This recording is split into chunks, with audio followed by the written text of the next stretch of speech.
Hello बच्चों, अब हम लोगों ने फाउंडेशन क्रैक कर दिया, हम लोग ने फाउंडेशन के बाद ट्रांजिशन स्कीम कर दिया, अब बारी है इंटरमीडिएट की। तो चलिए सर, और देखिए मैं आपको बार बार बोल रहा हूँ, बहुत सारे डाउट्स आपके मन में आ सकते हैं, तो जो डाउट्स आपके मन में आ रहे हैं प्लीज नीचे कमेंट बॉक्स में लिखिए। वीडियो जितना ज्यादा डिटेल में हो सकता है मैं उतना ज्यादा डिटेल में बनाने के लिए कर रहा हूं। फिर भी अगर कुछ छूट जाए तो प्लीज नीचे कमेंट में जरूर लिखिए, जिससे मैं आपको रिप्लाई कर सकूं। कमेंट करना कंपलसरी है। मैंने वीडियोस पे 1600 कमेंटों के भी रिप्लाई किए हैं, 1600 comments. I have replied all of them.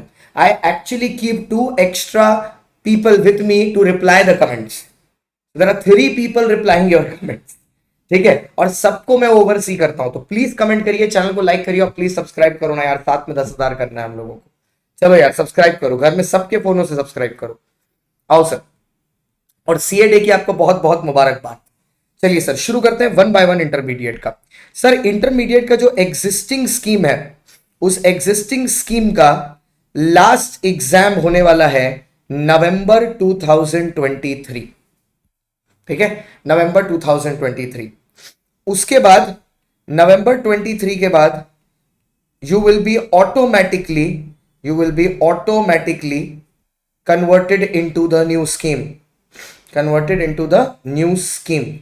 ठीक है। न्यू मटेरियल के लिए, अगर आपका ओल्ड मटेरियल है, न्यू मटेरियल के लिए आपको 500 रुपीज एक्स्ट्रा देना, 1000 रुपीज देना पड़ेगा न्यू मटेरियल के लिए, 1000 पर न्यू मटेरियल। और कन्वर्जन अगर आपकी होती है तो उसके लिए आपको कोई भी न्यू फीस नहीं देनी पड़ेगी। ठीक है, अगर आप वन टाइम डायरेक्टली न्यू में कर रहे हो तो डायरेक्टली न्यू में करने के लिए सिर्फ न्यू की फीस देनी पड़ेगी, अगर आप डायरेक्टली न्यू में कर रहे हो। सर अगर आप any registrations which are being done, any registration after 1 July, that is after from today onwards, अगर आप कोई भी रजिस्ट्रेशन करते हो, ठीक है, इस स्कीम के अंदर, तो डायरेक्टली वो आपकी न्यू स्कीम में ही जाएगी 1 जुलाई 2023 के बाद। It will all be under the new scheme. अब ग्रीन से मैं डायरेक्ट एंट्री के बारे में बात कर रहा हूं। अगर आप 1 जुलाई के बाद डायरेक्ट एंट्री करते हो तो डायरेक्ट एंट्री करने के लिए आप अगर कॉलेज के लास्ट सेम में भी हो तो डायरेक्ट एंट्री कर सकते हो। डायरेक्ट एंट्री करने के बाद there will be an 8 month study period. Mind you, under the new scheme there is only a study period, मतलब जब आप रजिस्टर करोगे उससे 8 महीने बाद जो टर्म आता है वो आप दे सकते हो। There is no articleship, there is no articleship before your exam। पहले आप दोनों ग्रुप क्लियर करिए, बोथ ग्रुप क्लियर करिए, उसके बाद आप आर्टिकलशिप करेंगे।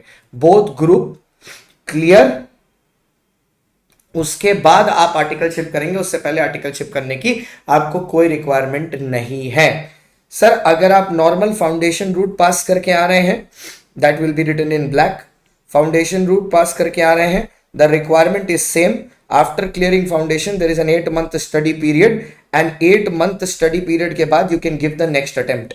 मतलब सर यहां पर कोई भी चेंज नहीं है, अगर आप देखो, ठीक है।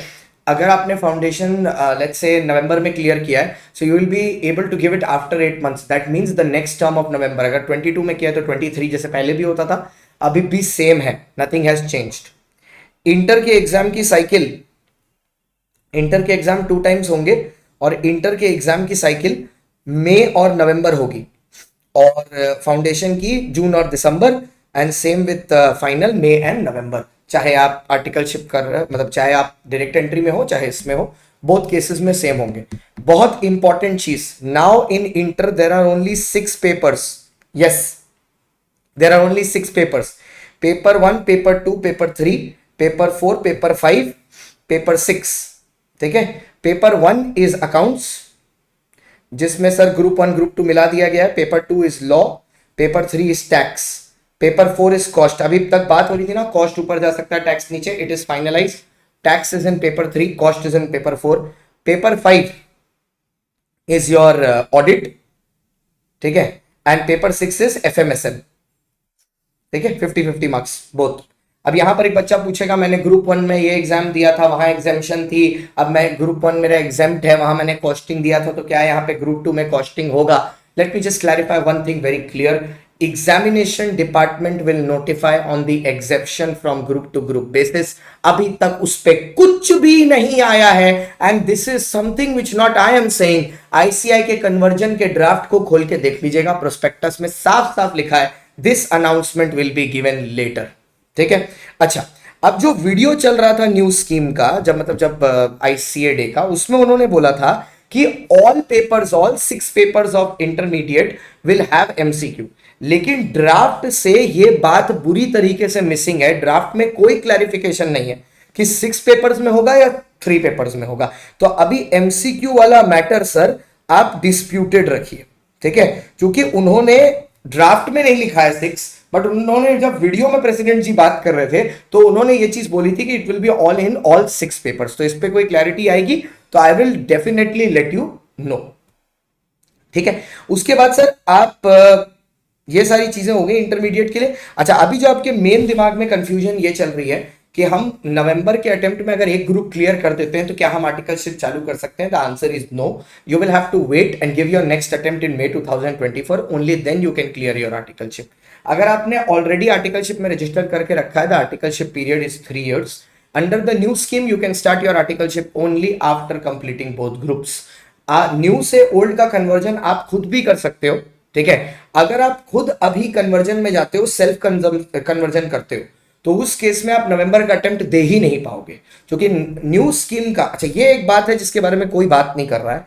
अगर आप अभी सितंबर में सेल्फ कन्वर्जन करा लेते हो, जब वो कन्वर्जन की विंडो खोलेंगे, तो फिर जो नवंबर 23 का अटेम्प्ट है ना बेटा, वो आप दे ही नहीं पाओगे, क्योंकि नवंबर 23 का अटेम्प्ट न्यू स्कीम में हो ही नहीं रहा है, ठीक है। तो मेरा कहना यह है, अगर आप नवंबर 23 का अटेम्प्ट दे रहे हो, आप अभी कन्वर्जन के लिए मत जाओ, नवंबर 23 का अटेम्प्ट दो। नवंबर 23 के अटेम्प्ट के बाद there will be automatic conversion, बिना कोई फीस के वो आपको ऑटोमेटिक कन्वर्जन कर देंगे। That means, and as I have said in previous videos as well, there is no parallel attempt, there is no parallel attempt. Sir passing criteria अभी भी same है, you need to get 40% in every paper and 50% in all in aggregate, ठीक है।